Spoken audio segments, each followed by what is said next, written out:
सांगली जिल्ह्यातील मिरज पूर्व भागात सुमारे 8 ते 10 गावांवर मंगळवारी रात्री ड्रोन घिरट्या घालू लागल्याने ग्रामस्थांमध्ये भीतीचं वातावरण निर्माण झालं होतं।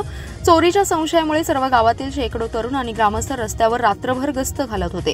गावात चोरीच्या उद्देशाने हे ड्रोन फिरत असल्याची अफवा पसरल्याने अनेकांची तर रात्रीची झोपच उडाली आहे। गावातील तरुणांना रात्रीची गस्त सुरू केल्याने आणि मोबाईल व्हॉट्सअप ग्रुपवरून चोरीच्या संदर्भातील विविध अफवांची यात बहर पडल्याने गावातील लोकांमध्ये मोठी दहशत पसरली होती।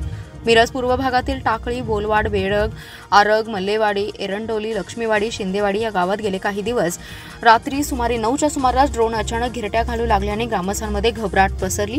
त्यामुळे लहान मुले आणि महिलांमध्ये गोंधळ उडालाय। गावांमध्ये चोरीच्या उद्देशाने हे ड्रोन पाळत ठेवण्यासाठी घिरट्या घालत असल्याची अफवा वाऱ्यासारखी पसरली। त्यामुळे शेकडो तरुण रस्त्यावर उतरून चोरांचा बंदोबस्त करण्याच्या उद्देशाने पहारा देऊ लागलेत।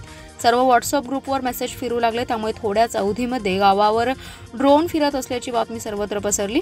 मिरज उपविभागीय पोलीस अधिकारी प्रणिल गिल्डा यांनी ड्रोनची तपासणी केली असून ग्रामस्थांनी घाबरून जाऊ नये। जर कोणाला ड्रोन आढळला तर नागरिकांनी पोलिसांशी संपर्क साधावा असं आवाहन त्यांनी केलं।